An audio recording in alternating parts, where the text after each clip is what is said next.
Chapter 1 Dust Permit. The problem was already breathing on his wrist. Rogue rolled his sleeve back with 2 fingers and stared at the band link like it had personally chosen the timing. The matte composite sat thick and scarred against his skin, warm from his pulse. No buttons to blame, no screen to plead with. A faint hollow field hung above it, tight, tactical, throwing pale numbers into the air. Permit window, 19 minutes and 42 seconds. Det hold, active. Transit, restricted. Heat load, rising. 19 minutes until the checkpoint scanner stopped pretending he belonged on this road. He let the sleeve fall. "Yeah," he said to no one. "We'll do it your way." The settlement ahead squatted under a ridge of slag like something built in a hurry and never forgiven. Prefab blocks, corrugated roofs, light towers with 1 bulb out in every fixture. The air smelled like hot metal and old coolant. A rail spur ran into the center of town and died there, half buried in dust. Someone had painted a name on the gate in white block letters and then scratched through it. Under the scratch marks, VIREX licensed. That meant contracts. It also meant fees. Rogue walked in anyway. His boots raised a thin ash mist that clung to his shins. Heat pushed up from the ground in slow waves. Not volcanic. Not deadly. Just enough to make you thirsty sooner than you planned and tired before you admitted it. He didn't look like much. Lean frame, sun-brown neck, hair tied back because loose hair got caught and pulled. A pack that rode tight against his spine. A tool strapped along his thigh in a sheath that could pass for equipment or violence depending on who was watching. He kept his hands empty. Hands empty meant you were here to talk. The contract board sat under an awning of patched sheet metal. Paper tags and stamped slips pinned in layers, some curled from heat, some slick from recent glue. A cheap display plate was bolted to the side for people with band links that still had relay. Rogue read the paper instead. Most of it was trash. Escort jobs that paid in exposure, salvage pulls that paid in promises, hazard bonuses written by people who'd never bled in the dirt. He ignored anything that said Animacore unless it also listed support team provided. He didn't have a team. He had his body. A slip near the bottom caught his eye. Eldridge Hollow Basin Edge. Item. Geoprism fragment. Heat grade. Depth. Shallow crack/surface find. Pay 110 marks. Penalty. 200 marks for failure/non-delivery. Note. Dead relay zone. Band link may drop. Rogue stared at the penalty line for an extra second. Someone had written that line with a smile. He pulled the slip free. The pin tore the paper a little. It didn't matter. The stamp mattered. His band link pinged once. Soft, like a cough behind a wall. VIREX contract verified. Det hold, updated. Permit window, 13 minutes and 8 seconds. He'd just bought himself 6 minutes by taking on a contract that could cost him 200 marks if it went sideways. He liked the math, kept things honest. He turned and almost walked straight into a woman with a crate braced against her hip. She wasn't big, but she carried the weight like she'd carried worse. Dark hair twisted up, sleeves rolled, forearms lightly scarred from heat and work. A band link sat on her wrist, its hollow field flickering. Relay in this town was a weak heartbeat. She looked Rogue over once. Quick, not hungry, not afraid. "You pull that Eldridge slip?" she asked, voice flat like it had no reason to be gentle. Rogue shrugged. "It was the first one that admitted it might kill me." A corner of her mouth lifted. "That's not a reason. It's a sign," he said. She shifted the crate. The wood creaked. "You got a rig?" "Yeah." "You alone?" "Yeah." "That's a bad idea." Rogue glanced at the crate. The label read MED gel, Orvan sealed in faded ink. Somebody had scratched a second note under it. "Do not open in heat." "You hauling supplies?" he asked. "I'm hauling debt," she said. "Supplies are just how it looks." He nodded like that made perfect sense because it did. She started to step around him, then paused. "If you're going to Eldridge, don't chase the easy shine." Rogue's eyes flicked to hers. "You been. Once. And..." She hesitated a fraction too long. "I'm not dead." That told him enough. She moved off toward the market strip, crate tight against her ribs.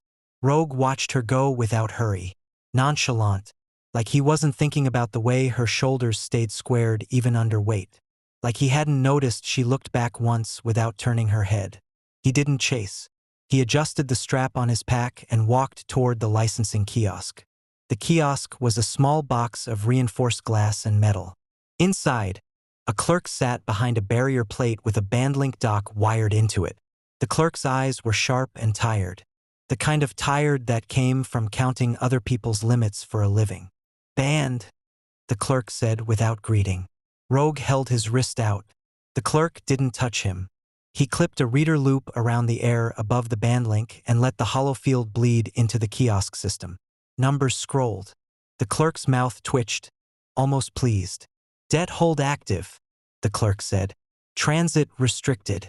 You're short." "I know," Rogue said. "You know what happens if you ride out past the south gate when your window hits 0? Rogue's tone stayed easy. "You wave goodbye and file a report." The clerk's eyes lifted. "I flag you. Carrick's picks you up. Or Selk does. Depends who's bored." Rogue nodded like he'd expected the weather. "How much for an extension?" 80 marks. Rogue didn't blink. "That's half the contract. That's why it's 80. A faint ping rippled through the kiosk's display. Surveillance query, passive, source unknown. The clerk didn't react. Either the system didn't flag it for him, or pretending not to see things was part of the job. Rogue tapped the edge of his bandlink twice. A transfer gesture, deliberate and slow. 40, he said. The clerk stared at his display like it was an insult. "That's not 80, the clerk said. Rogue leaned closer, voice low enough to keep it between them. "It's what I can move without lighting up your audit trail." The clerk's eyes flicked to the ceiling corner where a lens sat behind a dirty panel. Then back to Rogue. 40 buys you. The clerk glanced at the bandlink display. 5 minutes. Rogue smiled faintly. "Perfect." The clerk hesitated. Then, with a small, efficient motion, he keyed the confirmation and pushed a stamp tag through the slot. "Temp extension. 5 minutes. VIREX auth." Rogue tucked it away like it was precious. Outside, the settlement noise pressed in. Generators, voices, a distant grinder, a shouted argument over fuel. A woman laughed somewhere, short, real, then cut off. Rogue stepped into an alley between 2 storage sheds and pulled the twin runner cover back. His rig sat low and ugly, dual-track traction, scars on the plating, repairs layered like history. He ran his hand along the side to feel for heat cracks. Found one hairline split near the rear mount. Holding. He popped a panel, checked the cell. 2 spare patch kits. 1 coil line. 3 water tabs. Not enough. He closed the panel and saw movement at the alley mouth. 2 men. Not uniformed, but carrying themselves like they wanted to be. One had a Carrick's baton clipped to his belt anyway, salvage or stolen. The other's bandlink holofield was bright, too bright for this town, like it was pulling clean signal from somewhere. That wasn't normal. They blocked the alley without stepping in. "Rogue," the first man said. Rogue didn't move. "You got the wrong alley." The second man smiled. "We got the right one." His bandlink stuttered once, just long enough to throw up a single line before the relay wobbled. "ID confirmation, Rogue. Status. Hybrid. Flag. Review." Rogue stared at the word review like it was a stain. The first man spoke again. "You running contracts in VIREX towns with a hold on your band. That's brave." Rogue kept his voice relaxed. "Or stupid." The man took a step closer. "We can help with that hold." Rogue's eyes stayed soft, but his weight shifted tiny onto the balls of his feet. His hands were still empty. His tool was still strapped. "What's the price?" Rogue asked. The second man's smile widened. "Your Eldridge slip." Rogue's gaze flicked to their wrists. 1 bright bandlink. 1 stolen baton. "Eldridge is dead relay," Rogue said. "That's why we want it," the first man replied. "You go in. You pull the prism. You hand it over. We clear your hold." Rogue nodded slowly, like he was considering. He wasn't. He stepped toward his twin runner, slow enough to look compliant, and let his fingers brush the pack strap. The second man's eyes tracked the movement. Easy. Rogue's smile sharpened just a hair. I am. He reached into the pack, careful, deliberate, and pulled out a water tab. Held it up between finger and thumb. Thirsty? He asked. The first man frowned. What? Rogue tossed the tab sideways into the alley shadow. Both men's eyes snapped toward the motion. Rogue moved the other direction. He slammed his shoulder into the twin runner's handle post and swung the rig's weight out like a door. The metal corner caught the first man's knee with a sick thud. The man yelped and folded. Rogue didn't stop to watch. He grabbed his tool from the sheath, heavy, squared, more wrench than blade, and drove the flat end into the second man's wrist. Bone cracked. The baton clattered onto the dirt. The second man screamed and tried to back up, but Rogue stepped in close and pressed the tool's edge against the man's throat. Not cutting, just placing. Don't, Rogue said quietly. The man froze, shaking. Rogue leaned in, voice calm like he was giving directions at a market. You're going to crawl out of this alley. You're going to forget my name. And you're going to tell whoever sent you that Eldridge Hollow eats people who try to cheat. The man swallowed hard. His eyes were wet. Rogue pulled the tool away and stepped back. The man grabbed his wrist and staggered out, dragging the other man by the collar. Rogue watched them go until they disappeared into the settlement noise. Partial capture. Somebody's lens had caught enough of that to make it annoying later. He could feel it in the way the air tasted after violence. Chemical and sharp, like the town itself had taken notes. Rogue wiped his tool on his pants and slid it back into the sheath. His breath was steady, but his shoulder ached from the rig swing. He rolled it once and felt a tight pull near the collarbone. Minor strain. He could live with it. He swung onto the twin runner and kicked the ignition. The rig coughed, then caught. He took the south lane out of town without looking back. At the gate, a scanner tower leaned over the road like a bored animal. A lens tracked him. A relay light blinked weak green. Permit window, 31 seconds. Rogue kept the throttle smooth. No sudden movement. No reason to trigger a deeper scan. The light held green. He cleared the gate. 30 seconds later, the settlement dropped behind the ridge, and the world opened into raw ground. Fractured rock, mineral streaks, heat shimmer rising off the flats. Wind hit him full in the face, dry and hot. The hollow field died. No projection. No numbers. No pings. The device went quiet on his wrist, like it had stopped breathing and expected him to do the same. Ahead, Eldridge Hollow waited as a dark bruise in the landscape. Collapsed basin, broken rigs, and a heat haze that looked wrong, like the ground was hiding something under a thin lid. Rogue leaned forward on the twin runner and let the wind dry the sweat at the back of his neck. He didn't have signal. He didn't have backup. He didn't have time. And somebody had already tried to take the contract from him before he even left town. He rode anyway. Chapter 2 Dead Relay Country. The ground changed first. Not the color, still ash-brown and mineral-streaked, but the sound. The twin runner's tracks stopped humming and started knocking. A hollow, uneven rhythm that traveled up through Rogue's boots and into his knees. Broken subsurface. Cavities. Old heat scars cooling at different rates. Eldridge Hollow announced itself through vibration.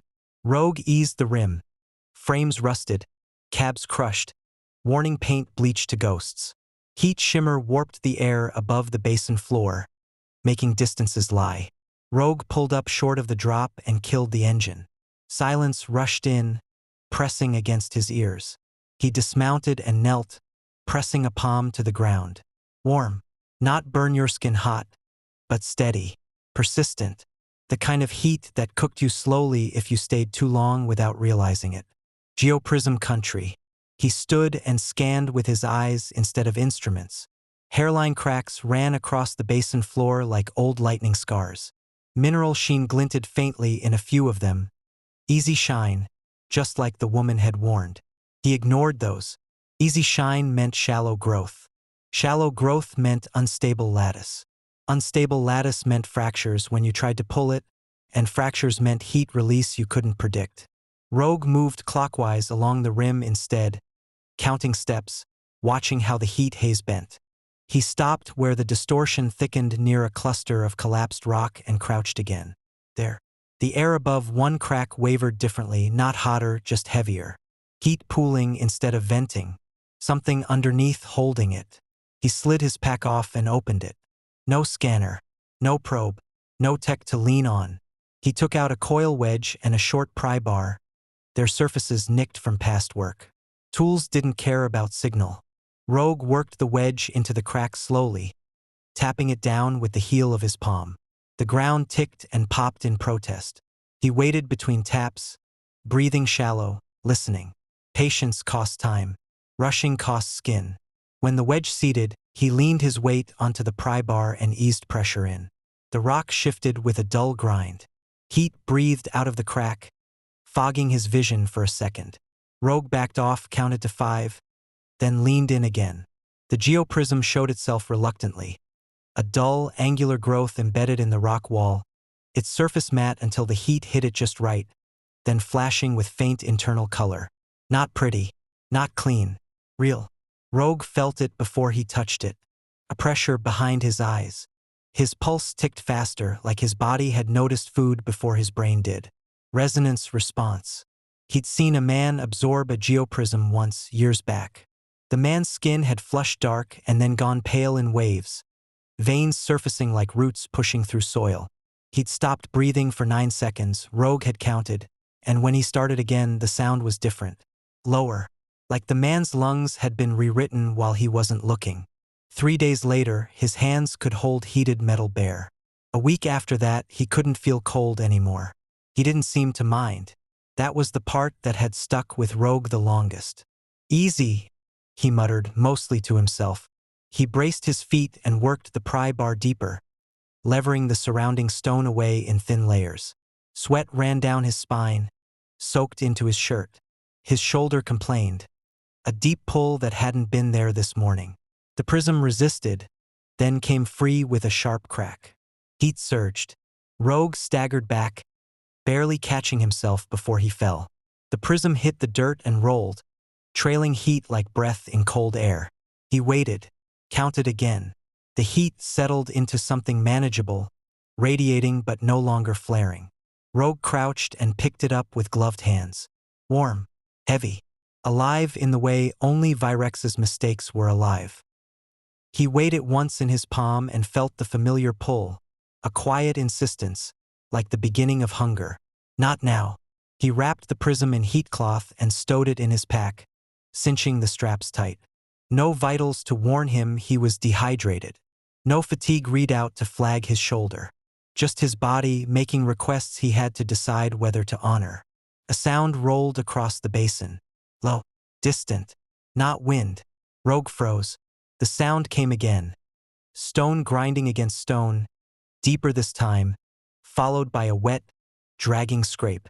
Something heavy moving where the ground shouldn't support weight. He eased back toward the twin runner, slow and deliberate, keeping his eyes on the basin floor. A shape shifted near the far side of the hollow, half hidden by heat shimmer. Too large to be a rig. Too coordinated to be a slide. Animicore territory. Rogue mounted up without starting the engine and pushed the rig backward by hand until the rim rose between him and the basin floor. His legs burned. His shoulder sent a sharper complaint this time, the strain from the rig swing in town compounding with the pry work. He stopped when the sound came again, closer. Rogue swung the twin runner around, kicked the ignition, and gunned it along the rim, gravel spraying behind him. He didn't look back until the basin fell away and the ground leveled out into fractured flats.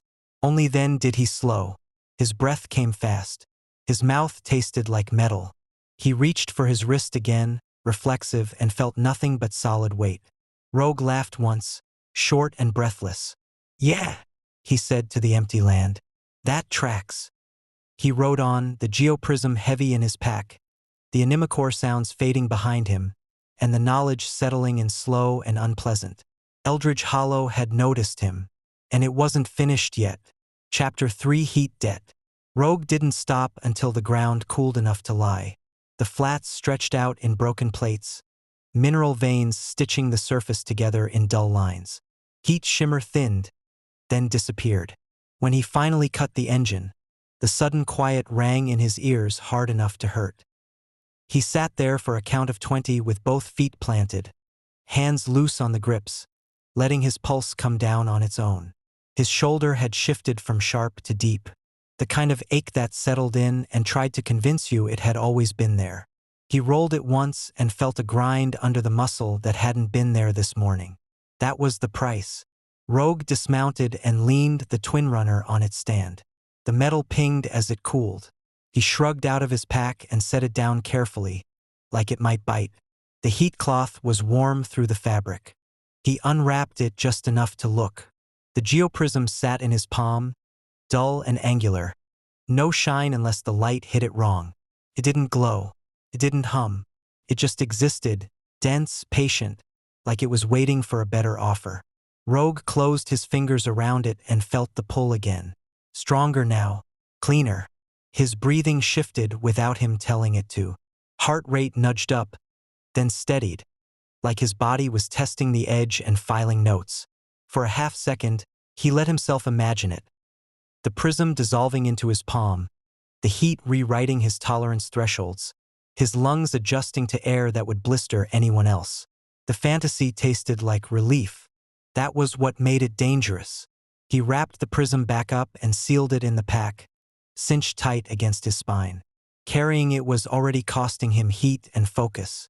Absorbing it out here, alone, half dehydrated, with a compromised shoulder and no relay, that was how people hollowed. He took a water tab, cracked it between his teeth, and chased it with a swallow from his canteen. The taste was chalky and wrong, but it cooled his throat enough to matter. Rogue checked the horizon. Nothing moved. That didn't mean anything. He started the engine again and rode until the land rose into a low shelf of rock that broke the wind.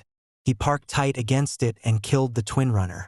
The silence came back, thicker this time, pressed close by stone. This would do. He pulled a thermal sheet from the side compartment and stretched it low, angling it to catch shadow as the sun slid. Not shelter, just enough to keep heat from stacking on him while he worked. He sat with his back to the rock and stripped his jacket off. The skin around his shoulder was flushed and tight. Swelling had started to push the muscle into unfamiliar shapes. He prodded it with 2 fingers and hissed despite himself. "All right," he muttered. "We'll call that even." He dug a seal pack out of his kit, tore it open with his teeth, and slapped it across the worst of it. The gel bit cold, then numb. Temporary. Everything was temporary. Rogue leaned his head back against the stone and closed his eyes for a count of 10. When he opened them, the world hadn't changed. That was good. He checked his inventory by touch and memory instead of readout. Water tabs down to 2. Patch kits untouched. Coil line still good. Food thin but workable if he stretched it. Debt. Heavier than the pack. And now he had a prism that half the frontier would happily bleed him for if they knew. Rogue stood and stretched slowly, testing the shoulder again. The seal pack had taken the edge off the swelling. The range of motion was shorter than this morning, but it held. He climbed back onto the twin runner and pointed it along a shallow cut that ran parallel to the flats. Not the fastest route, the quieter one. As he rode, a shape crested a distant rise behind him. Just a shift in the line of rock, a suggestion of movement where there shouldn't be any. Too far to see clearly. Too deliberate to be nothing. Rogue didn't turn around. He kept his speed steady and his line clean. Predators chased panic. He wouldn't give it any. The land ahead dipped toward a scatter of old marker posts. Rusted stakes hammered into stone, numbers long since flaked away. Someone had tried to measure this place once.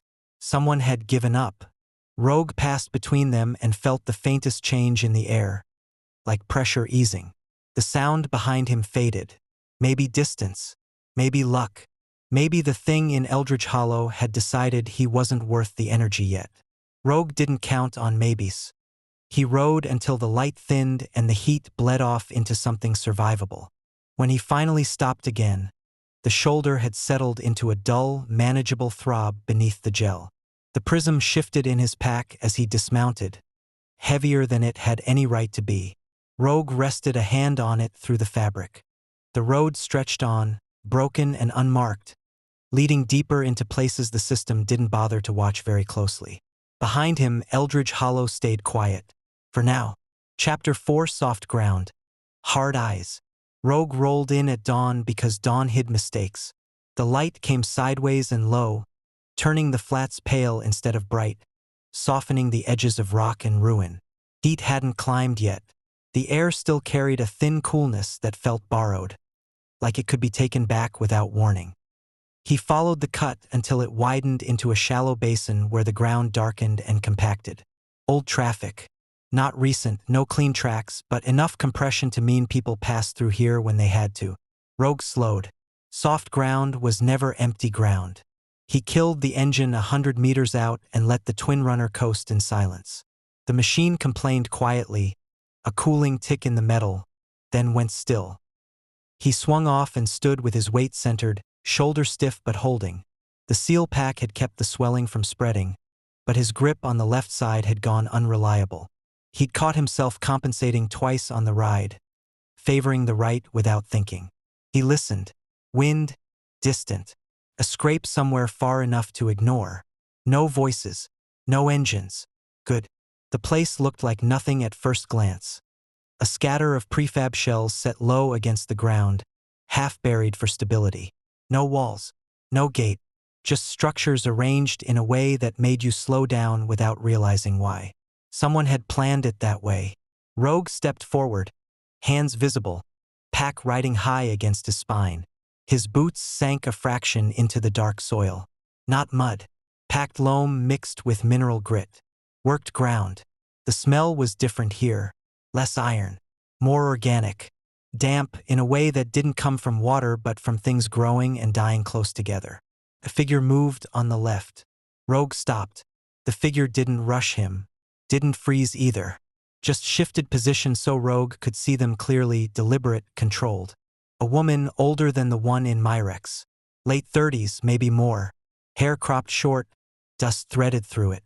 She wore a jacket patched at the elbows and a band link that was dark but intact. Her stance said she knew where her balance was. "You're early," she said. Rogue lifted his chin slightly. "Didn't know there was a schedule." "There is," she replied. "You're not on it." Rogue glanced past her. Another movement, this time on the right. Then a third, farther back, elevated. He clocked positions without turning his head too much. 3 sets of eyes. At least. "Passing through," he said. "Didn't plan to stay." "No one does," the woman said. "They still do." He eased pressure off his left side, shifting slowly. The shoulder tugged. He let the discomfort show just enough to be honest about it. "You running a town?" he asked. She snorted. "No. A camp. Sometimes." "Then what is it?" She considered him for a beat longer than was polite. "It's a place people don't get shot for stopping." Rogue nodded. "I like that policy." She gestured with her chin toward his pack. "You carrying heat. Everyone is." Her mouth twitched. "You're carrying more than most." "That's temporary." "Everything is," she said. "Doesn't make it harmless." Rogue took another step forward, slow enough to be a question instead of a push. "No trouble," he said. "Just need water. Maybe a quiet hour." The woman watched his feet as he moved, not his face. That told him she'd seen enough men lie with their mouths. "Band link?" she asked. "Out of relay." Her gaze flicked to his wrist, then away. "Figures." She turned her head slightly and said, louder, "He's hurt." Rogue didn't flinch. A voice answered from somewhere behind the prefab shells. "How bad?" "Not bleeding," the woman said. "Not clean either." Rogue exhaled once through his nose. "I've been worse." The woman looked back at him. "That's not reassuring. It's honest." She studied him another second, then stepped aside. "Park there," she said, pointing to a patch of ground near a low structure with a slanted roof. "Slow. No surprises." Rogue did as told. He moved the twin runner by hand, careful not to let the engine bark. Set the stand. Unshouldered his pack with a controlled breath when the left side protested. The strap pulled across the swollen muscle, and for a second his grip went soft before he caught it. The woman watched the way he compensated. The way he didn't pretend it wasn't there. "That from work or stupidity?" she asked. "Both," Rogue said. "Good," she replied. "Means you might learn." She led him toward the structure. The ground here was firmer, deliberately packed. A low bench sat inside, scarred with old cuts and stains that had never fully washed out. "You alone?" she asked again. "Yes." "No crew?" "Not yet." She paused at that, then waved him to sit. "Name?" "Rogue." She nodded, accepting it without comment. "I'm Irina." She reached for his shoulder without asking, fingers firm and professional. Rogue tensed reflexively, then let it go. "Don't," she said. "You pull away, I misjudge. I misjudge, you get worse." "Fair," Rogue said. She peeled the edge of the seal pack back and prodded the muscle beneath. Rogue hissed despite himself. "Strain and micro-tear," she said. "You're lucky." "Lucky keeps changing definition," Rogue said. Irina snorted and reached for a fresh pack. "You pull something hot?" "Yes." "Out there." She jerked her chin vaguely toward the horizon. "Yes." "Alone?" "Yes." She pressed the new pack in place harder than necessary. "That's not bravery." Rogue met her eyes. "Didn't say it was." She held his gaze for a moment, then looked away and worked in silence. When she was done, she stepped back. "You'll be stiff. Don't absorb anything for at least a day. And I mean it, you let or into a body with a micro-tear, the resonance response can shred what's left of the tissue. I've seen it turn a muscle into something that looks like chewed cable." Rogue didn't answer immediately. Irina noticed. "You hear me?" "I hear you," Rogue said. She sighed. He drank slowly. The water tasted faintly mineral, not treated enough, but clean. The younger man hesitated. "You come from Eldridge?" Rogue didn't lie. "Passed through." The man swallowed. "It follow you?" Rogue capped the canteen and handed it back. "Not yet." That answer didn't comfort anyone. Irina crossed her arms. "You're not staying long," she said. "No," Rogue agreed. "Good. We don't need attention." Rogue stood, testing his shoulder. The new pack had dulled the swelling further, but the range was still short. His left grip was maybe 70%. "I won't bring trouble on you," he said. Irina studied him, then nodded once. "Trouble doesn't need invitations." Rogue slung his pack back on, carefully this time, threading the left strap wide so it sat on the outside of the swollen area instead of over it. He met Irina's eyes again. "If someone asks," he said. "I was never here." She gave a thin smile. "If someone asks, we don't exist." Rogue mounted up and rolled out the way he'd come, slow until he cleared the basin, then steady. As he left, he felt it again, that faint pressure change in the air, like being watched from very far away. He didn't turn around. Behind him, the soft ground held his tracks just long enough to remember them. Then the wind took them apart. Chapter 5 Back Way Math. Rogue didn't ride far before the ground started lying again. The cut narrowed, bent, then split into 3 shallow channels that all looked used and none of them honest. Old routes. Adjusted routes. Paths people took when they didn't want to be seen where they were supposed to be. He slowed and let the twin runner idle. His left grip had loosened further during the ride. Not pain exactly, more like the hand was taking instructions from a longer distance than usual. He squeezed the handlebar twice, testing. The second squeeze came slower. Irina's voice sat in his head, unwelcome and accurate. "Micro-tear. Don't absorb." Rogue dismounted and crouched, dragging 2 fingers through the dust at the fork. The grit felt wrong, too fine in one channel, too packed in another. He smelled it. Iron heavy to the left. Organic rot straight ahead. Neutral, mostly stone, to the right. He took the right. Back way math was simple. Take the path no one bothered improving. The channel dipped and rose in uneven waves, shallow enough to hide tracks from a distance but deep enough to funnel movement. Rogue kept his speed low, engine quiet, weight loose so the suspension could work without announcing him. 10 minutes in, he saw the first marker. Not a sign. A cut. Someone had scored a line into a standing slab of rock at knee height. Fresh enough that the dust hadn't settled into it yet. One line meant slow. 2 lines meant watch your back. There were 3. Rogue stopped. He shut the engine down and listened. Nothing obvious. No engines. No voices. Just wind and the faint, distant creak of stone cooling unevenly. Ambush country didn't feel loud. Felt patient. Rogue reached into his pack and pulled out the coil line. Thin, tough, flexible enough to take tension without snapping. He anchored one end to the twin runner's rear mount and ran the line forward at ankle height, threading it between rocks until it disappeared into shadow. Then he mounted back up, rolled forward just enough to tension the line, and waited. He didn't wait long. A shape shifted ahead, low, careful, human-sized. Then another. They moved like they expected noise to cover them. Didn't. The first one hit the coil line and went down hard, legs scissoring out from under them. The second froze, then bolted sideways, and tripped on the same line from a different angle. Rogue walked forward, tool already in hand, breathing steady, shoulder tight but usable. "Stay down," he said, not loud. One of them groaned. The other didn't move. Rogue stopped just outside arm's reach and waited another count of 5. People who were pretending usually couldn't hold it that long. The groaning one lifted his head. Young. Too young to be smart about this.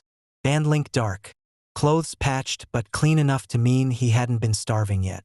"You're off route," the kid said, like that mattered. Rogue tilted his head. "So are you." The kid swallowed. "This is ours." Rogue glanced past him. No markers. No claim stakes. No posted pull. The kid's jaw tightened. "We were going to." Rogue cut him off with a small shake of his head. "Everyone is." He nudged the second body with his boot. That one hissed and rolled onto his side. Older, meaner looking, eyes already calculating. "Take the line off," the older one said. "We'll walk." Rogue considered it, then crouched and did exactly that. Slow, deliberate, never putting his tool down. He reeled the coil line back in and stowed it. When he stood, he didn't step away. "Here's the math," Rogue said. "You tried to pull me because you thought I was alone and tired." The older one spat dust. "You are." Rogue nodded. "Yes." He shifted his stance just enough to remind them he still had balance. "You don't have water to spare," Rogue continued. "You don't have clean relay. And if you were strong enough to take what I'm carrying, you wouldn't be hiding in a side cut hoping someone smaller came through." Silence.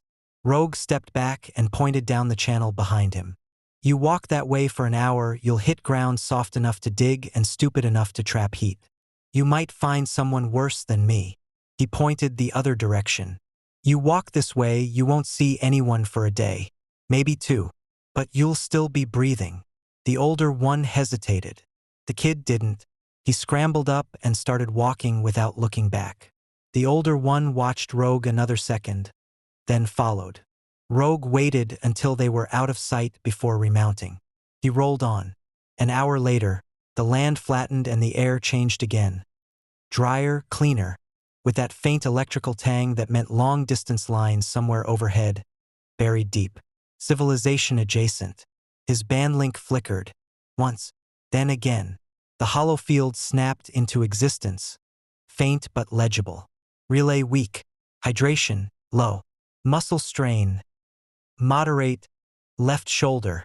Or load. Detected. Unregistered. Surveillance latency. High. Rogue exhaled slowly. The system had found him again. He adjusted his speed, checked his heading, and let the bandlink run without interacting. It would tell him what it wanted him to know. He'd decide which parts to believe. Ahead, the land rose toward a cluster of distant towers. Relay spines, half-maintained, feeding a settlement that would pretend not to see him unless he forced the issue. Rogue rolled his shoulder once. The stiffness had deepened, less pain now, more limitation. His left hand could grip but not squeeze hard. The gel was working. The body was negotiating. Det still active. Heat still on his back. And now the system knew he was moving again. Good. Movement was the point. Chapter 6 Relay Teeth. The band link came back in bursts, data stuttering like it was being chewed before it arrived. Relay degraded. Sync, partial. Or load. Unregistered, flagged. Det hold, active. Rogue kept riding. The ground ahead hardened into old pavement plates, cracked and lifted by heat stress. Civilization leftovers. Not a town yet, but close enough that someone had tried to make the land behave once. He adjusted his grip to favor the right side. The left had settled into a reliable weakness, functional enough for steering, unreliable for anything that required sudden force. He'd adapted his posture around it without thinking, the way the body did when it decided cooperation was cheaper than complaint. The relay towers came into view as silhouettes first, thin spines stabbed into the horizon, unevenly spaced, some leaning, some straight. 3 were lit. 1 was dark. That mattered. Lit towers meant monitored space. Dark towers meant blind spots people fought over. Rogue angled toward the seam between them. An alert pulsed through the hollow field, louder than a notification. Inbound query, house node. Authority, VIREX subrouter. Request, status confirmation. He let it sit. Ignoring didn't make it go away. It made it escalate. The road narrowed as he approached the towers, funneling traffic between low barricades of poured slag. Someone had tried to channel movement here once. Control without walls. Rogue slowed just enough to look like compliance without actually offering it. A vehicle detached itself from the shadow of the dark tower. For wheels, armored skirts, not house-branded, but close enough to be subcontract. The kind of rig that didn't chase unless it already knew where you were going. Paced him, keeping a careful distance. Secondary query, escalation pending. Rogue sighed softly and brushed the bandlink's edge just enough to acknowledge the signal without opening full sync. Status response, mobile, intent, transit, permit, pending verification. That was a lie. A small one. The armored rig drew closer. A window slid down partway. A face appeared behind it. Male, mid-30s, eyes tired in the way people got when they spent their days enforcing rules they didn't write. "Slow it down," the man called. "Your bleeding signal." Rogue eased off the throttle and matched the rig's pace. "Road's rough," Rogue said. "Shakes things loose." The man's eyes flicked to Rogue's wrist. Bands flagging unregistered load. Rogue kept his gaze on the road. "It flags a lot of things." The man snorted. "Everything does something for a reason." He tapped something inside the cab. Rogue felt a sharp pulse through the band link. A remote scan attempt that hit something biological and bounced. Remote scan attempt. Blocked. Interference. Biological. The man's eyebrows lifted despite himself. "That's interesting," he said. Rogue smiled faintly. "Usually is." The rig drifted closer, close enough now that Rogue could see scuffs on the armored skirt and a hairline crack near one of the sensor mounts. "Hard use. No recent refit." "Kill the engine," the man said. "Step off the bike." Rogue didn't. He slowed another fraction instead, letting the twin runner idle low and steady. "If I kill it," Rogue said, "it won't like restarting on this grade. That's not my problem." Rogue tilted his head, eyes on the road ahead. "It becomes mine fast." Silence stretched. The rig kept pace. Behind them, the dark tower loomed, its base wrapped in scavenged fencing and warning placards that had faded into suggestion. Rogue made a decision. He flicked the band link into full sync. The hollow field snapped bright for half a second, brighter than it should have, and then fractured, data spilling out of order. Vitals, elevated. Muscle strain, worsening, left, or interference. Active. Resonance output, unstable. Warning. Prolonged exposure risk. The man swore under his breath. "That thing in you?" he said. "It's hot." "In my pack," Rogue corrected. "Not in me." "And unregistered." "Yes." "And you're riding through a split relay corridor with a det hold." "Yes." The man exhaled slowly and rubbed his face. "You know I can't just wave you through." Rogue glanced at him for the first time. You know you don't want to be the one who stops me here. The man studied Rogue's posture, the way he held the left side still. His gaze dropped to the ground beneath the road, where heat shimmered faintly despite the morning cool. What happens if I detain you? The man asked. Rogue answered honestly. Something breaks. Might be me. Might be your rig. Might be whatever's listening to that, or… The rig drifted a half-meter farther away. You didn't hear this from me? The man said, voice lower now. But VIREX is bleeding contracts. House wants examples. Rogue nodded. They always do. The man hesitated, then keyed something into his console. Query withdrawn. Flag deferred. Observation passive. The rig slowed. You take the east spur, the man said. It loops wide. Costs you time. Rogue flexed his left hand on the grip. The stiffness answered. Time was already costing him. Fair, Rogue said. He eased the twin runner right and took the spur without accelerating, keeping it clean, keeping it boring. The armored rig peeled off and vanished back toward the dark tower. Rogue rode until the towers fell behind him and the relay signal thinned back into static. The hollow field dimmed, then went quiet again. He exhaled and let the tension drain out of his hands. The east spur dropped into rough country almost immediately. Broken ridges, wind-cut channels, no markers worth trusting. The kind of land where mistakes didn't get reported. Behind him, the relay corridor chewed on its own tail. Ahead, the road opened into places that didn't care who owed what to whom. And somewhere inside his pack, the prism shifted again, heavier than before, like it was learning the shape of him. Chapter 7 Quiet Zones Make Noise. The east spur didn't stay quiet the way Rogue expected.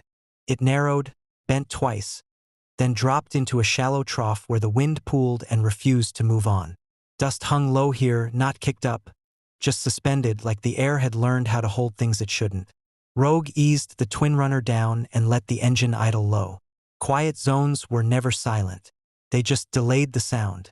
He flexed his left hand on the grip, still functional, still slow. The stiffness had migrated from the shoulder down into his forearm overnight, like the injury was exploring new territory. He could ride. He could grip. He couldn't do both at speed without thinking about it. The trough opened into a scatter of structures set too far apart to be a town and too deliberately placed to be ruins. Low profiles, heat-scarred plating. No visible lights, but the kind of darkness that felt managed. Someone lived here. He cut the engine before crossing the first natural choke point and pushed the twin runner the rest of the way in. The left arm complained on every shove. Not the sharp protest of fresh injury, but the grinding negotiation of tissue that hadn't had time to rebuild. He stopped when the ground firmed under his boots. The air smelled faintly of cooked grain and solvent. Recent. Human. Don't step any farther, a voice said from his right. Not shouted. Not whispered. Placed exactly where it would carry. Rogue stopped. He raised both hands, palms out, and waited a beat longer than was comfortable. Fair, he said. I'll stay where I am. Another voice, farther back. He's alone. A third, closer now, with a scrape of boots on stone. No, he's currently alone. Rogue turned his head slowly. 3 figures spread wide. No uniforms. No obvious weapons. That was a lie of omission. Anyone who survived this far out carried something that could end a day. One of them stepped forward. Mid-20s. Lean. Eyes sharp in a way that came from watching instead of fighting. You lost? The man asked. Rogue shook his head once. Passing through. Everyone says that. Most of them mean it. The man's gaze flicked to Rogue's pack. Rogue let the look pass without comment. Silence stretched. The dust shifted. You're banned out? The man asked. Has been for a while. The man exhaled through his nose. Figures. A woman emerged from behind one of the low structures then, wiping her hands on a cloth that had once been white. She was older than the rest, posture relaxed in a way that meant she didn't need to prove anything. Who sent you? She asked. No one, Rogue said. That's the point. She studied him for a long moment, took in the way his left arm hung differently from his right, the way his boots were positioned for balance, not speed. You come from Eldridge? She asked. Rogue didn't lie. I passed close enough. The group stiffened. Not panic, calculation. The woman nodded slowly. Then you won't be staying. No, Rogue agreed. I just need water. Maybe a direction that won't get me killed by accident. She almost smiled at that. Nothing here kills by accident, she said. But we can point you at the things that do it on purpose. She gestured with 2 fingers.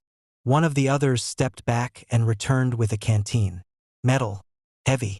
Real. Rogue took it, drank once, twice. Yes. She held his eyes for another beat, then pointed past the structures, toward a cut that didn't look like much, just a darker line in the stone. Follow that until the ground starts singing, she said. When it does, turn left. If you hear voices before you hear wind, you went the wrong way. Rogue nodded. Appreciate it. He turned back toward the twin runner. Rogue, the lean man called. Rogue paused. Whatever you pulled out there, the man said, nodding vaguely toward the horizon. It woke something. You're not the only one moving now. The crate woman in VIREX had said something similar in fewer words. People kept telling him the ground was paying attention. At some point, he'd have to start believing them. Rogue mounted up, eased the twin runner into motion, and followed the line the woman had indicated. Behind him, the quiet zone settled back into itself, dust dropping slowly, sound returning in layers. Ahead, the ground began to slope, and somewhere under the rock, something shifted, slow, patient, adjusting its weight like it had plenty of time to learn his path.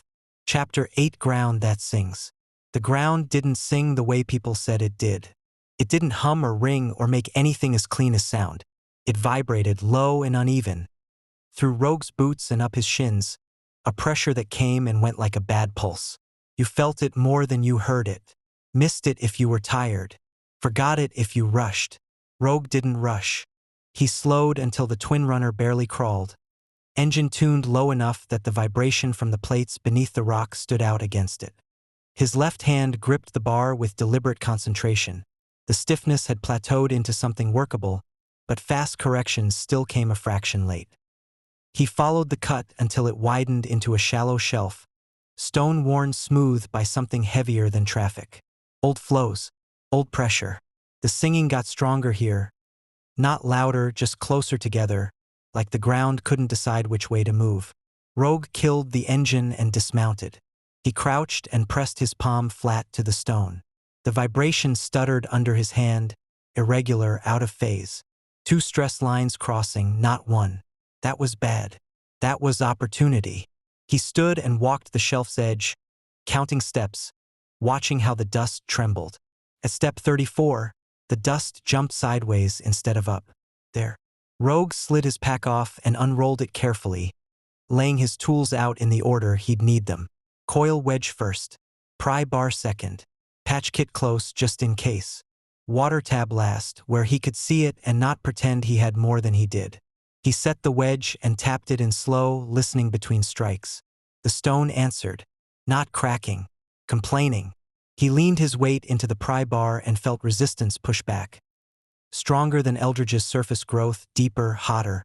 His shoulder caught on the shift, the rebuilt tissue protesting the angle, and his left grip slipped a centimeter on the bar before he corrected. Work smart, or bleed later. The stone gave a fraction. Heat bled out around the wedge, not in a rush but in a steady exhale. Rogue stepped back and waited it out, breathing shallow until the shimmer thinned.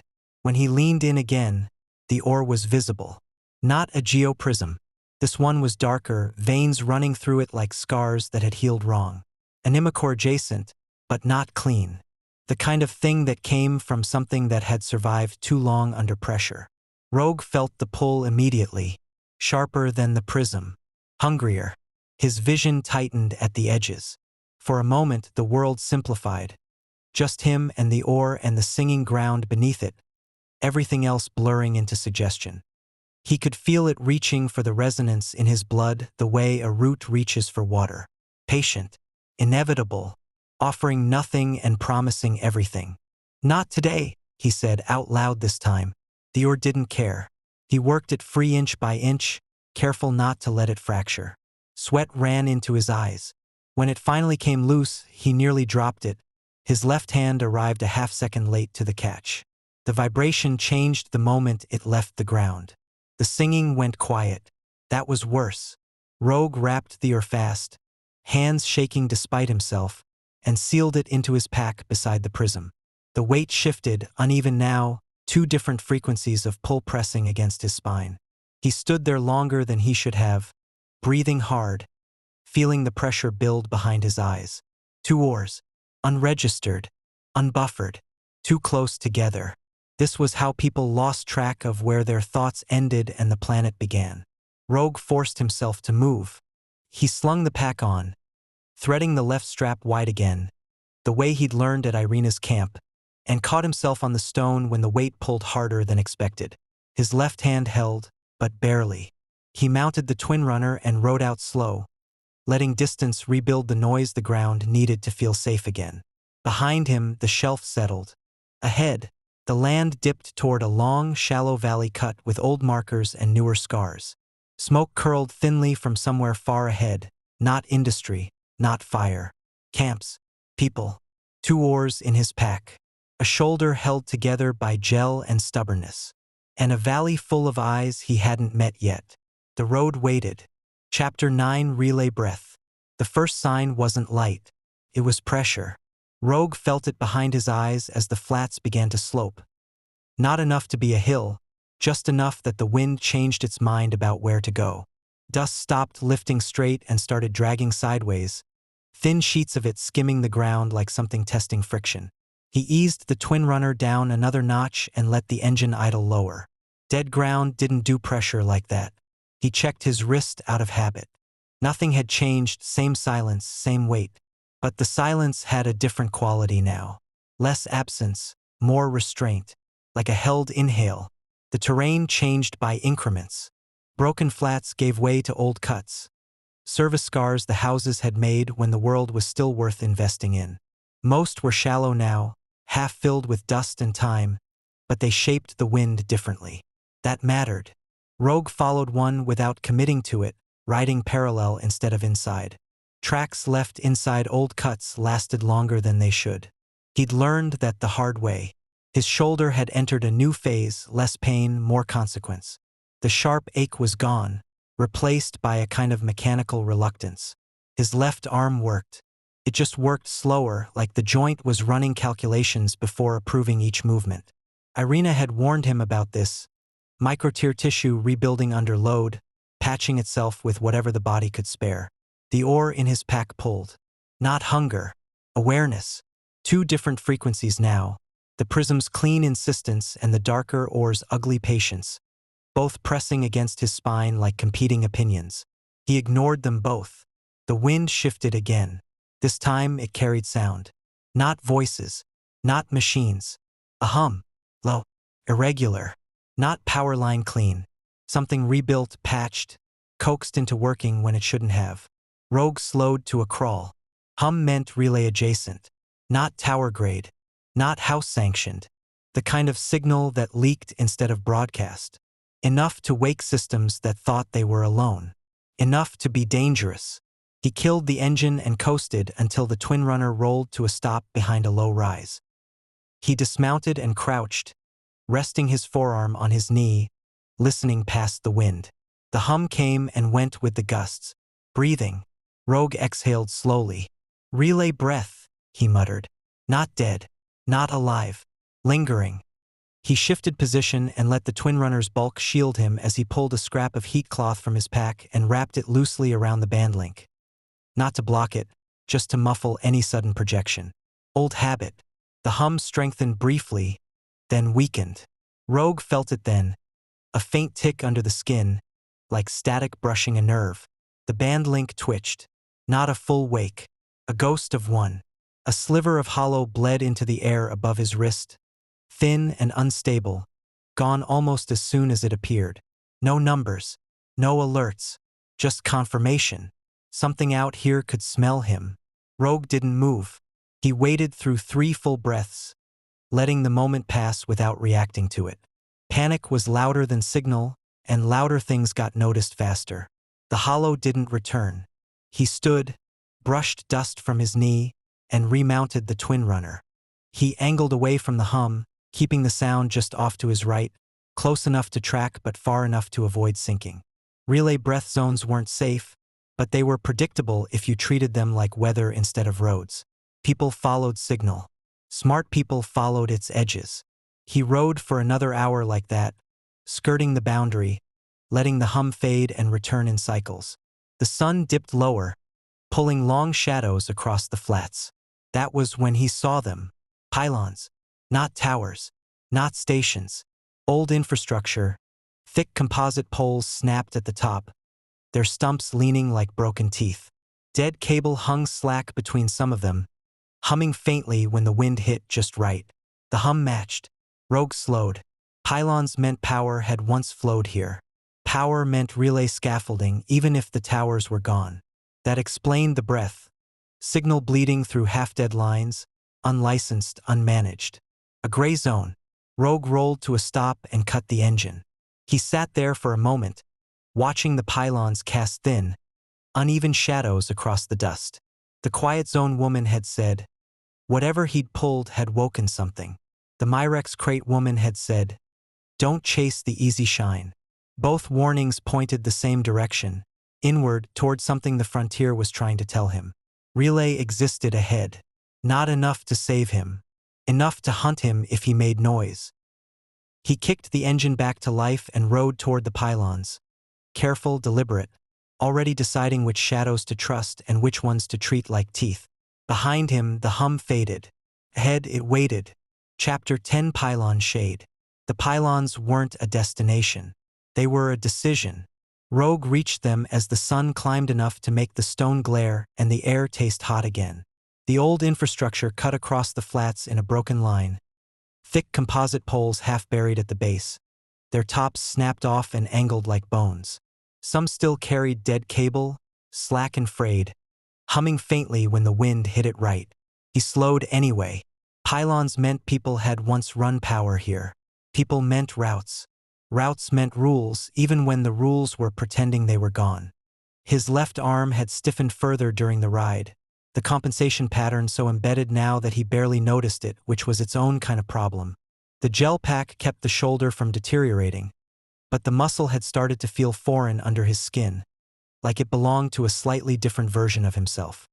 He kept to the lee side of the pylons, letting their shadow cut the heat off his neck in thin strips. It wasn't enough to cool him. It was enough to make him keep going. He rode until the pylons dipped into a shallow bowl of ground where dust collected.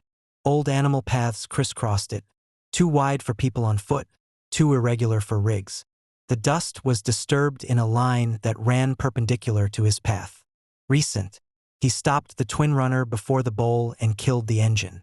Silence pressed in, then thinned as wind moved through the snapped cables above him. A faint metallic hiss, like teeth brushing. He dismounted and crouched, dragging his fingers through the dust line. It wasn't just a track. It was a drag mark, heavy weight pulling, not rolling. Something with mass and patience. Not a patrol. Not a scavenger. Rogue stood and moved the twin runner backward, slow and careful, until the pylon shadow covered him again. He didn't start the engine. He didn't want vibration advertising where he was. He leaned his forehead against the twin runner's handle post and breathed shallow. 2 oars in his pack, pulling at him in opposite directions. One clean hunger, one ugly insistence. His left grip compromised. His water down. His permit timer running somewhere in a system he couldn't see. And the ground itself was starting to act like a predator. Rogue lifted his head. He needed a rule, not a plan. Plans required information. A rule could survive ignorance. He looked up at the pylons again and followed the broken line with his eyes. Some of them still stood tall enough to catch wind at their tops. Dust gathered differently around those bases, less packed, more churned. Animals sheltered there, or people did. He chose the one with the least dust drift and the most scuff marks around the base. Human scuffs, shallow and flat, not clawed. He pushed the twin runner by hand again, keeping it quiet, moving from shadow to shadow like the pylons were stepping stones. His left arm handled the shoves poorly. He had to brace with his hip and shoulder together, turning each push into a whole-body effort. At the base of the chosen pylon, he found a strip of tarp pinned low against the pole, its edges weighted with stones. Someone had tried to make a windbreak. Someone had done it recently. Rogue didn't lift the tarp. He stood still and listened. A faint click came from the shade behind the tarp. Not an engine. Not a weapon cycling. A tool. Someone inside shifted their weight, controlled, not startled. Rogue raised his hands a fraction, palms out. "I'm not here to take your water," he said. Silence. Then a voice, calm and unimpressed. "That's a weird way to introduce yourself." Rogue kept his eyes on the tarp, not on the ground around it. "It's a weird place to live." Another pause. Then, "You got a band?" "Out of relay. Debt." "Yes." A soft exhale from behind the tarp. Not fear. Annoyance. "You carry heat," the voice said. Rogue let the silence answer for him. The tarp lifted 2 inches. A face appeared in the gap. Young, maybe early 20s, eyes sharp and a little amused. Like he'd seen more men lie than he'd met honest ones. Dust on his cheeks. Band link on his wrist. Hollow field faint but alive. Relay. Rogue didn't step closer. The young man looked past Rogue to the bowl of ground. His eyes narrowed slightly. "You got followed," he said. Rogue nodded once. "Something under the rock." The young man's mouth tightened, like he wished he hadn't asked. "That's not a something," he said. "That's a problem." Rogue kept his tone even. "I'm full of those." The young man studied Rogue's posture, the way his left arm hung. His gaze dropped to Rogue's pack. "2 loads," he said quietly. Rogue's jaw set. He hadn't opened the pack. He hadn't shown shine. The young man's eyes flicked back up. "Don't worry. I'm not good enough to take it from you. If I was, I wouldn't be hiding under a dead pylon." That got a faint, brief smile out of Rogue. It didn't last. The young man lifted the tarp higher and stepped out into the light. He wasn't big. He didn't need to be. He moved like a wire under tension. "You can't sit here," he said. "Not long." Rogue glanced around. "I'm not trying to make friends." "Good," the man said. "Friends get you killed faster out here." Rogue's smile sharpened. "That's a friendly thing to say." The man shrugged. "I'm practical." He stepped toward the pylon and reached up behind a loose panel, fingers searching by touch. A small, battered relay puck came free, homemade, patched, copper-wrapped like someone had rebuilt it with scrap. He held it out to Rogue. "Put that near your band. Don't sink. Just let it sniff. If your band's flagged, it'll show you without waking the tower line." Rogue stared at the puck. "Why?" Rogue asked. The young man's eyes flicked to the bowl again. "Because whatever's under there doesn't care about your paperwork. But the people who come when your paperwork screams, they do." Rogue took the puck. It was warm. Not from electronics, sun heat. Still functional. He set it near his wrist and waited. Rogue nodded once. "Rogue." Jory's eyes narrowed. "That your real name?" "No," Rogue said. Jory's mouth twitched. "Good. Real names are expensive." A vibration rolled through the bowl behind them, low and wrong. Both men froze. Dust jumped sideways in a thin line. Closer now. Jory's eyes went wide for half a second before he clamped it down. "That's fast," he said. Rogue handed the relay puck back. "How do you get out of here?" Jory stepped closer to the pylon and slapped his palm against the composite. The pole vibrated. Not singing. Responding. "Old power line under this," Jory said, voice tight now. "Not active, but there's a maintenance trench. Runs straight out the other side of the bowl." Rogue looked at the dust line moving under the surface. "Will it fit?" Jory swallowed. "Don't know." Rogue nodded like that was fine. "Then we make it not want to," Rogue said. He reached into his pack without opening the wrap and pulled out his coil line. He anchored it to the twin runner fast, hands moving with practiced economy. Right hand doing the fine work, left bracing and guiding, the division of labor automatic now. Jory watched him. "What are you doing?" Rogue ran the coil line around the pylon base twice and cinched it tight. Changing the math, Rogue said.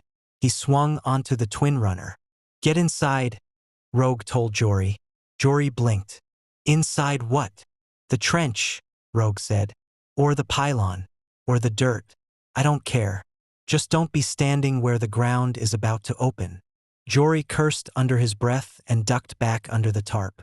Rogue kicked the ignition. The twin runner coughed, caught, and Rogue throttled hard. Just enough to tension the coil line around the pylon base without snapping it. The pylon groaned. Dust shook loose from its scar seams. The ground in the bowl surged like something under it had thrown its weight upward. Rogue gunned the engine again. The coil line bit into the pylon's composite edge and screamed faintly. Metal against material. The pylon leaned, resisting, then shifted a fraction. The ground bulged hard. A segment broke the surface. Dark plate, slick with dust and heat, pushing up like a shoulder. Rogue didn't let it rise. He drove the twin runner forward and yanked the pylon sideways. The pylon slammed down into the bulge with a heavy, shuddering impact that traveled up the coil line and into his body. His left arm took the shock wrong. The grip went soft for a full second, fingers opening involuntarily before he caught the handlebar with his right. He grunted, vision flashing white. The plate retreated a fraction, then pushed again. Angry now. Rogue didn't win. He bought time. He yanked the pylon once more, then cut the throttle and let the twin runner roll back, coil line snapping slack. The pylon settled. The bulge hesitated. Jory burst out from under the tarp, eyes wild. Trench now? Rogue didn't argue. He swung the twin runner around and followed Jory to the maintenance trench cut. Narrow, half hidden by dust, just wide enough for a person and maybe a rig if you hated your rig. Jory dropped into it first. Rogue followed, pushing the twin runner at an angle, track scraping stone. His left arm had gone numb from the impact. Not pain, just absence, which was worse because he couldn't tell what it was doing. Behind them, the ground in the bowl surged, bigger this time, like the thing underneath had decided subtlety was over. Dust exploded upward. Stone cracked. Rogue shoved the twin runner deeper into the trench and dropped in beside it just as something heavy hit the edge behind them. The trench shook. Jory pressed his back to the wall, breathing fast. Rogue kept his breathing steady. Even his feelings started returning to his left hand. Pins and needles, then heat, then a deep, wrong ache that had nothing to do with the original strain. Above them, dust and broken stone rained down like weather. The pylon shade was gone now, replaced by trench darkness and the smell of old coolant trapped under rock. Rogue looked at Jory once. Still practical? Rogue asked. Jory let out a short, shaky laugh. Yeah, he said. Practically dead. Rogue nodded, listening to the sound of something scraping across stone above the trench mouth. Not yet, Rogue said. And then, because the road never waited for anyone to finish bleeding, he started pushing the twin runner forward in the dark. Chapter 11 Maintenance Dark. The trench didn't slope so much as sag. Rogue felt it in his knees as he pushed the twin runner forward. Stone under the tracks uneven, old supports bowed just enough to make every step a negotiation. The walls were close, too close, cool compared to the surface but stale like heat that had nowhere to go and learned to wait instead. Behind them something scraped, not loud, not frantic, patient. Rogue kept moving. The coil line was still looped around the pylon base above. He could feel the tension through the rig, faint but present, like a held breath. It wouldn't hold forever. It wasn't meant to. Jory moved ahead of him, crouched, one hand on the trench wall, the other guiding a dim handlight that barely cut the dark. He didn't look back. People who looked back lost time. The light caught on old paint markings along the wall, numbers half erased, arrows pointing nowhere useful anymore. Maintenance language, built for people who assumed the world stayed put. His left arm had settled into a pattern he could work with. Brace, don't grip. Push with the hip and shoulder together. Let the arm guide rather than drive. His body had been rewriting its own manual for 3 days now. He let it. How far? Rogue asked. Jory didn't slow. Depends how angry it is. That's not distance. That's truth. The trench dipped again, then leveled. The ceiling dropped low enough that Rogue had to duck, one hand brushing old conduit overhead. It rattled softly at his touch. The scraping sound above them grew louder, then paused. Dust sifted down in a thin stream. Jory stopped. Rogue froze with him, muscles locked, breath shallow. The ground overhead flexed, not collapsing, not breaking. Testing. Animicores didn't rush unless starving or stupid. This one was neither. Jory glanced back, eyes tight. It's listening. Rogue nodded. Then we keep lying. He eased the twin runner forward again, deliberately loud this time. Tracks scraping stone, metal complaining. He wanted the sound to travel ahead of them, not linger where they were. The scraping followed. Good. They reached a junction where the trench widened enough to stand without crouching. Old equipment sat rusted against the wall, valves, a collapsed ladder, a sealed access hatch with warning symbols worn smooth by time. Jory stopped there and turned, light flicking up to Rogue's face. You can't take that thing through the next section, Jory said. Rogue glanced past him. The trench narrowed again beyond the junction, the ceiling dropping into a jagged throat of stone and composite. I know, Rogue said. Jory hesitated. Then why? Rogue cut the engine. The sudden silence hit hard. The scraping above them paused. Rogue swung off the twin runner and braced it against the wall, then reached into his pack. He didn't open the wrap. He didn't touch the prism. He pulled out a small, flat charge, industrial, not military, marked for structural release, the kind used to drop bad rock safely when the ground didn't want to cooperate. Jory's eyes widened. You have explosives? Rogue shrugged his right shoulder. Tools. He set the charge at the base of the access hatch, wedging it into a seam where composite met stone. He worked fast, right hand leading, left hand steadying. The division had become natural. Irina would have called it adaptation. Rogue called it not falling down. The scraping overhead surged closer, heavier now. Jory swallowed. What's behind that hatch? Rogue keyed the charge. A rule. What rule? Rogue stepped back, grabbing the twin runner's handle and rolling it a half-length away from the wall. If the ground wants you, Rogue said, don't stay where it's strongest. The charge popped. Not a blast, just a sharp, concussive crack.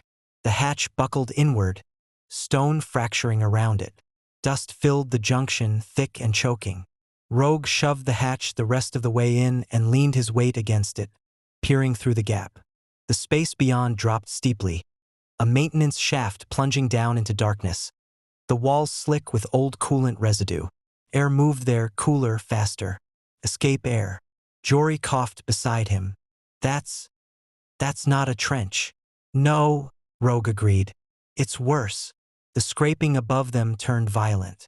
Stone cracked. A section of ceiling gave way just enough for something dark and plated to force through, shedding dust like skin.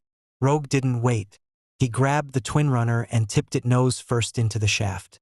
The rig slid, caught, then vanished downward with a grinding roar. Jory stared. You just dropped your ride. Rogue grabbed Jory by the shoulder, the right one, the one that still worked properly, and shoved him toward the opening. I just changed where it lives. The ground behind them ruptured fully now. Dark mass surging into the trench, heat rolling off it in waves that made Rogue's teeth buzz. Jory didn't argue anymore. He dropped into the shaft.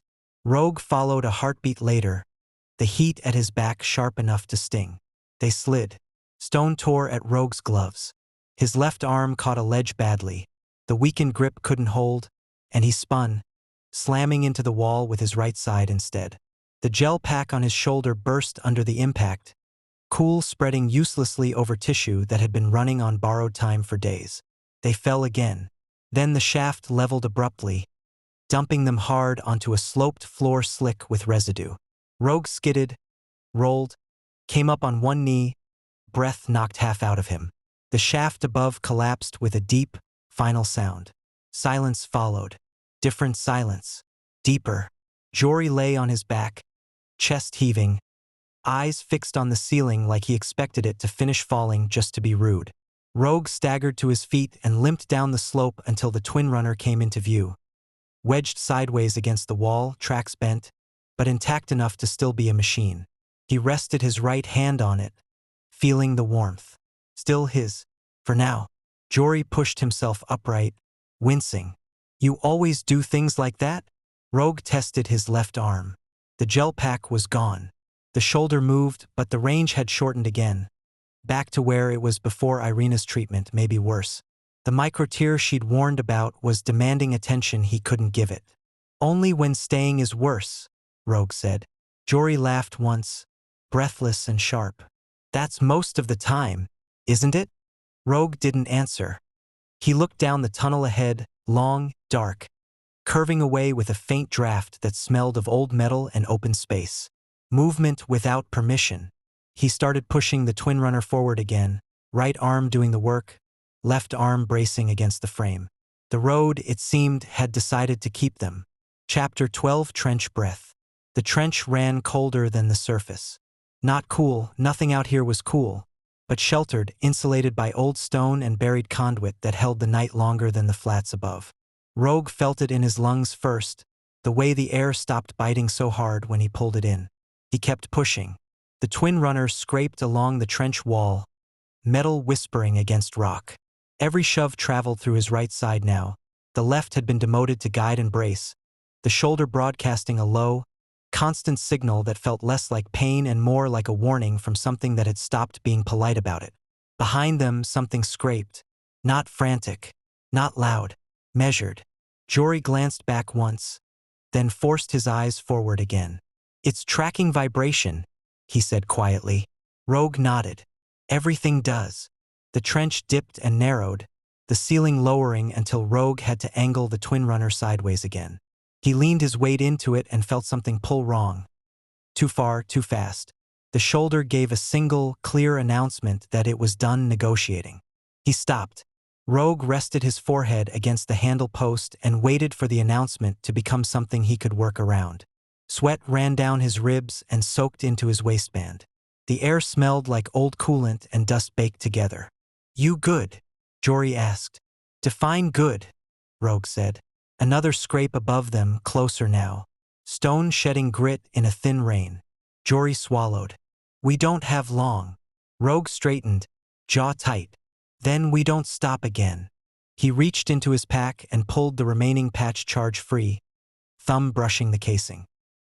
He set it low against the trench wall where the stone was already fractured, angled it shallow, and armed it without hesitation. Jory stared. That's going to change the ceiling, Rogue said. Not collapse it.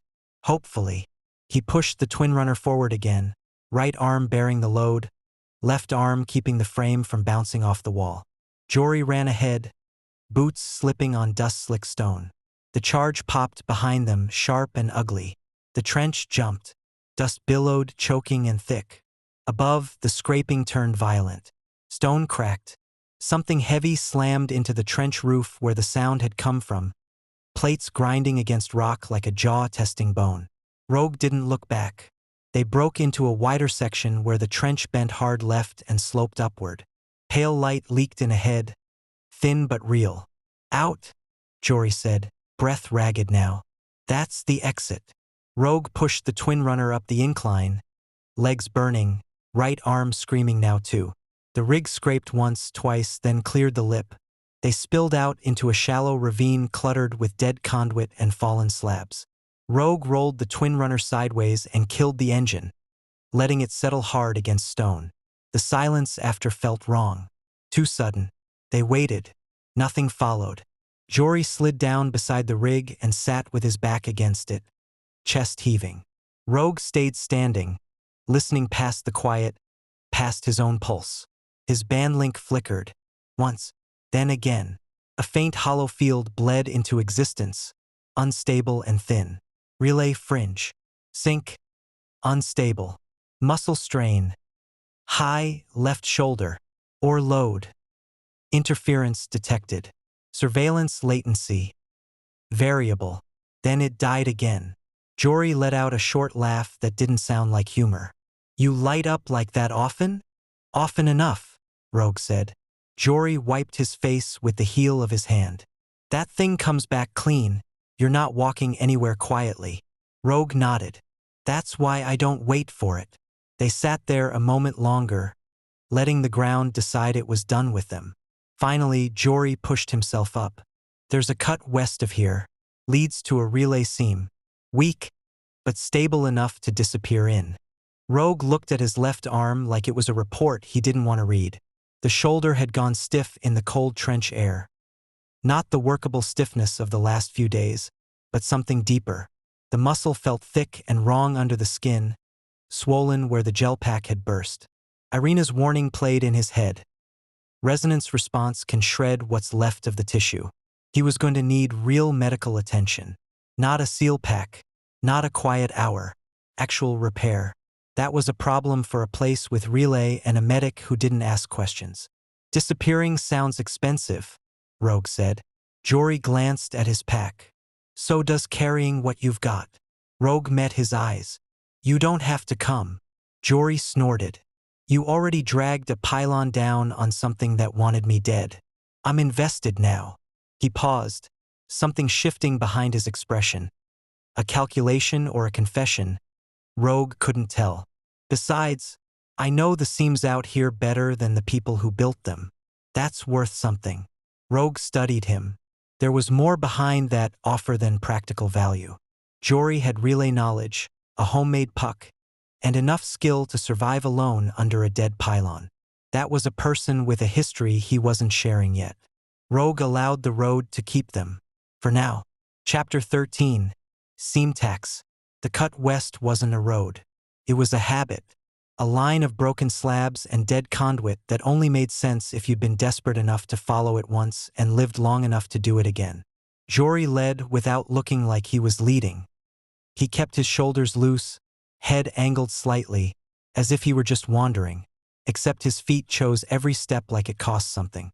Rogue stayed a rig length behind on the twin runner, throttle low, letting the machine roll more than it drove. The ravine stone still held the cold from the trench, and it made his shoulder feel heavier. Not pain, not exactly. A deep stiffness that turned the joint into a hinge with sand in it. He flexed his left hand once on the grip. The fingers closed. They didn't want to reopen. He forced them anyway and kept his face neutral. Don't ride the center, Jory said, voice almost casual. Old plates are hollow there. They ring. Rogue eased the twin runner 2 feet right. The track caught a firmer line and the vibration in his boots changed, duller, quieter. Jory glanced back, approving without saying it. Good. If you hear it sing, you already messed up. Rogue's mouth twitched. That's encouraging. It's accurate. They moved like that for half an hour, Jory reading the ground, Rogue reading Jory. The ravine widened, then pinched again where a collapsed relay spine lay across it like the bones of a fallen tower. Cables spilled from the break, braided and stiff with dust. Some of them still faintly warm in places where buried current hadn't fully died. Jory crouched at the base and brushed grit away with his fingertips. He didn't need a tool. He treated the ruins like a language. Seems close, he said. This was a feed once. House grade. They cut it, but they didn't rip it out. Rogue heard it then, not a sound, more a pressure change in the air. Like the world around the conduit was slightly more awake. His pack shifted against his spine. The geoprism inside answered the nearby infrastructure with a subtle heat that didn't belong to the sun. A flicker of hunger rolled through him. Clean, seductive, immediate. His body remembered the fantasy from earlier. Prism dissolving into him, thresholds rewritten, pain negotiated instead of endured. For half a heartbeat, he wanted it the way thirsty people wanted shade. Then he pictured his shoulders' torn fibers taking that surge and turning to pulp. He swallowed the urge hard enough to feel it in his throat. Stay off the cable, Jory said, looking at Rogue like he'd heard the shift in Rogue's breathing. Some of these still bite. Rogue nodded once. No argument. He didn't trust himself to make it sound casual. They threaded around the relay bones and dropped into a shallow channel where the stone walls rose higher and the sky narrowed to a strip. The temperature steadied. The wind softened. Dust stopped moving like it had somewhere better to be. Here, Jory murmured. He stopped at a section of wall that looked like every other section. Cracked stone, old sealant lines, a strip of oxidized metal half swallowed by mineral creep. Jory reached into his coat and pulled out a puck the size of a palm.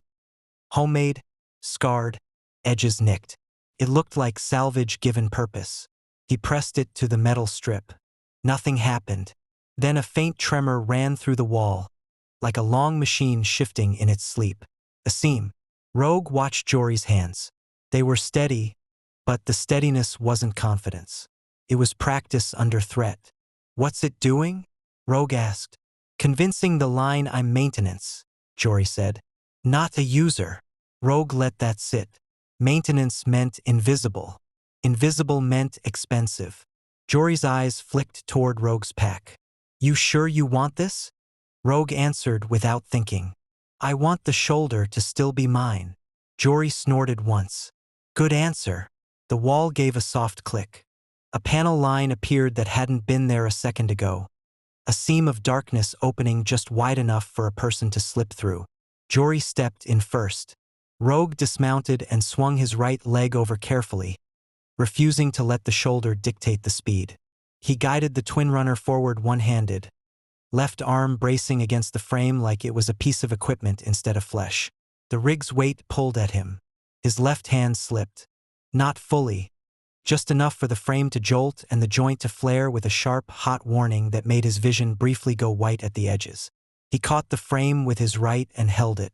Breath in, breath out. Careful, Jory said, not looking back. If you drop it, we're not dragging it out fast. Rogue's voice came out calm anyway. Not planning to. They got the twin runner through by inches, metal whispering against stone. Rogue hated the sound. Sound meant attention. But the seam swallowed it, and the world outside went dull, like someone had put a hand over its mouth. Inside, it wasn't a tunnel so much as a throat. Old conduit ran along the ceiling in bundled ribs.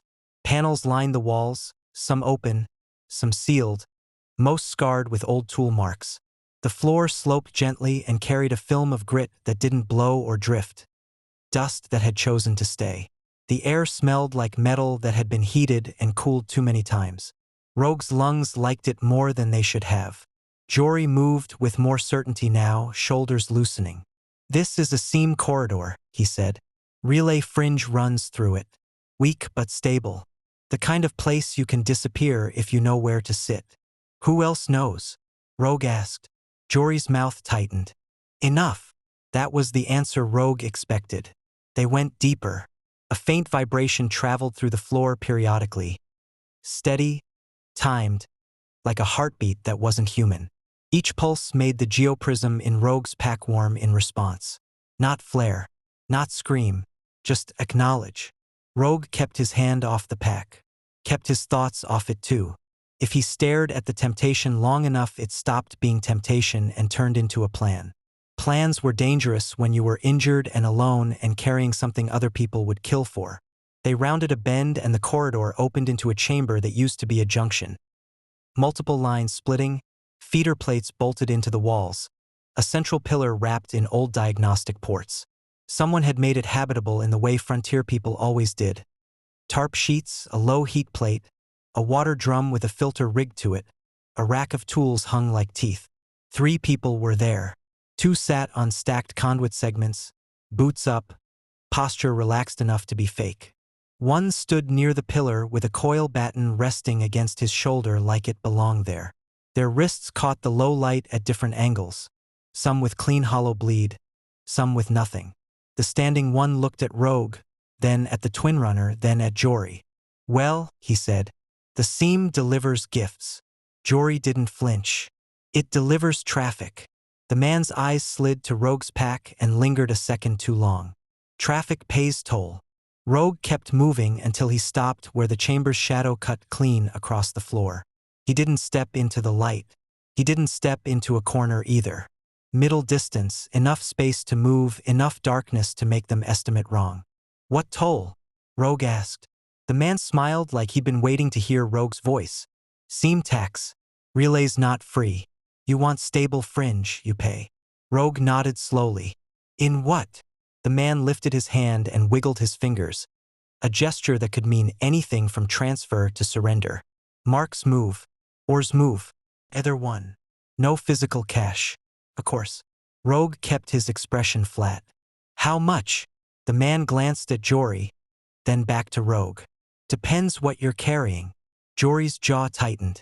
Don't. The man ignored him. Here's the deal. You pay a standard small and you pass. Or you don't pay and you try to pass anyway, and we see what kind of day it becomes. Rogue looked at the two-seated figures. One had a scar at the corner of his mouth that pulled when he smirked.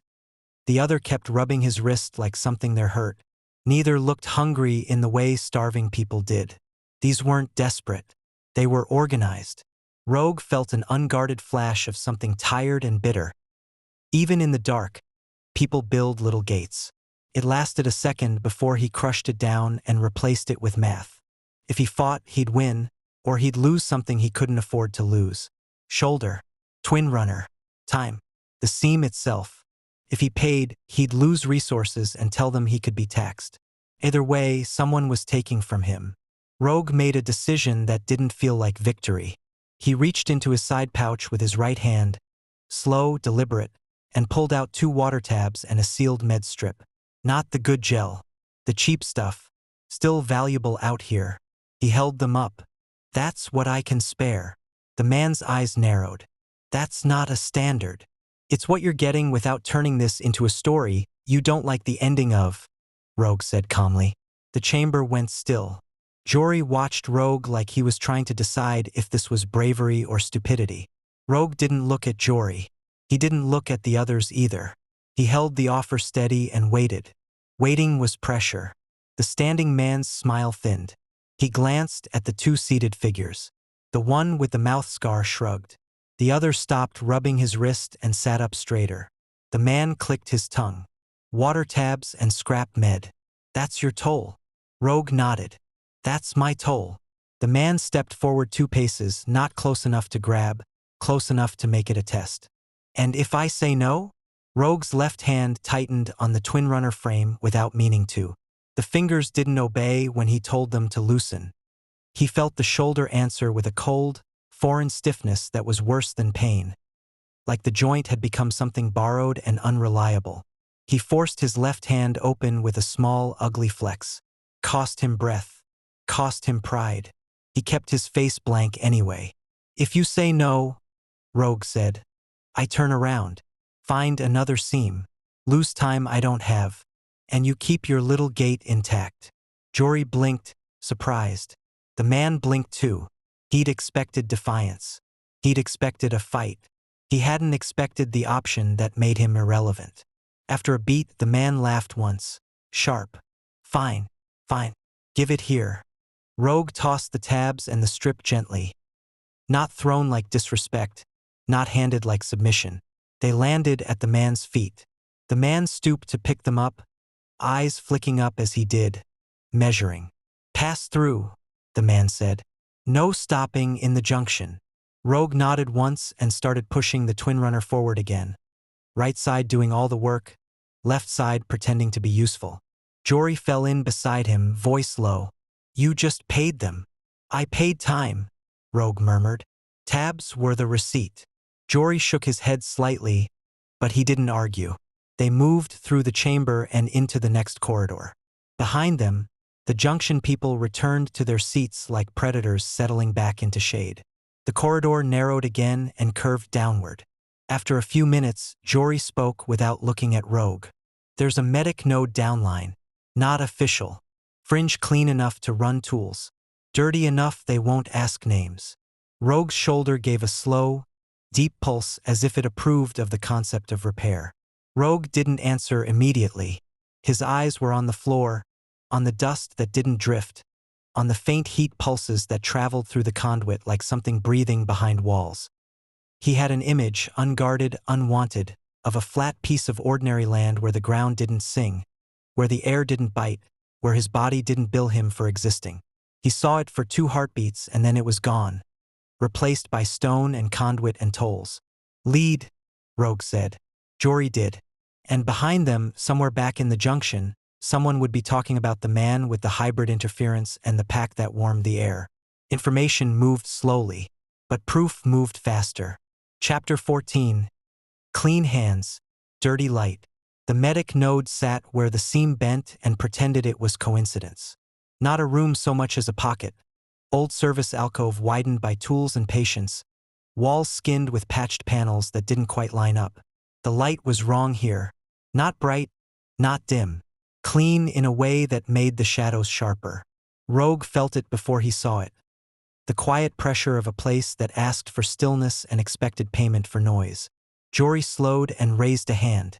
Here. Rogue eased the twin runner in the last few meters, engine barely breathing.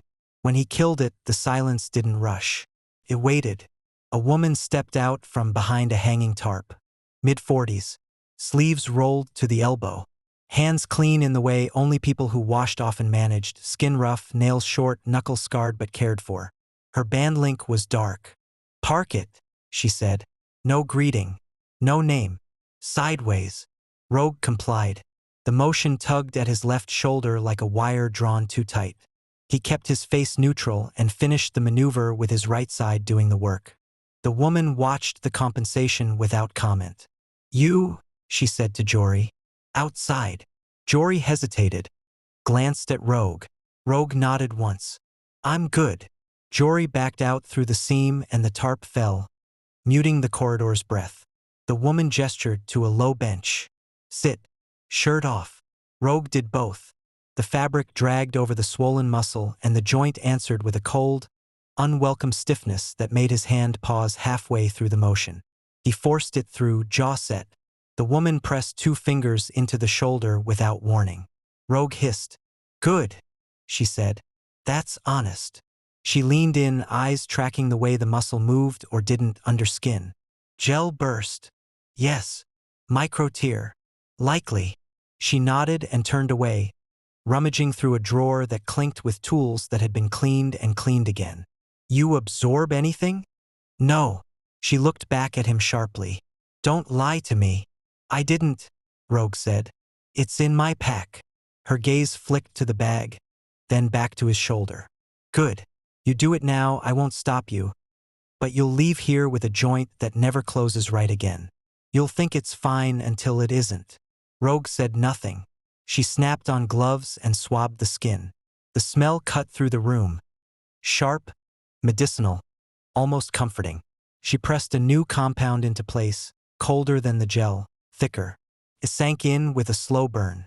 "This isn't comfort," she said. "It's alignment. You move wrong on it, it'll punish you." "Fair," Rogue said. She worked in silence for a minute, fingers confident, pressure precise. When she finished, she stepped back and peeled the gloves off. "You're paying," she said. Rogue reached for his pack with his right hand and stopped. "How much?"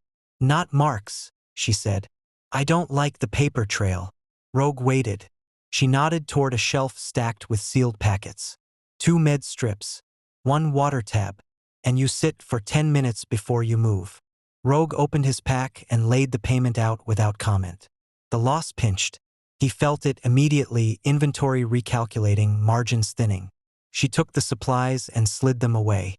10 minutes. Rogue sat. The light hummed softly. Not a machine sound, more like current moving through something old. His shoulder settled into a strange, foreign quiet. Not numb. Organized. Like someone had tightened bolts he didn't know were loose. For a moment, unguarded, he imagined staying. Letting the joint heal properly. Letting the road pass him by. The thought scared him more than the pain had. "Time," the woman said. Rogue stood. The shoulder held. Shorter range. Cleaner resistance. She watched him test it. "You'll want to forget you're hurt," she said. "Don't." "I won't," Rogue said. She met his eyes. "People like you always do." He slung the pack on carefully, threading the strap wide of the treated area, and nodded once in thanks. He didn't offer his name. She didn't ask. Outside, Jory stood. The road waited. For now.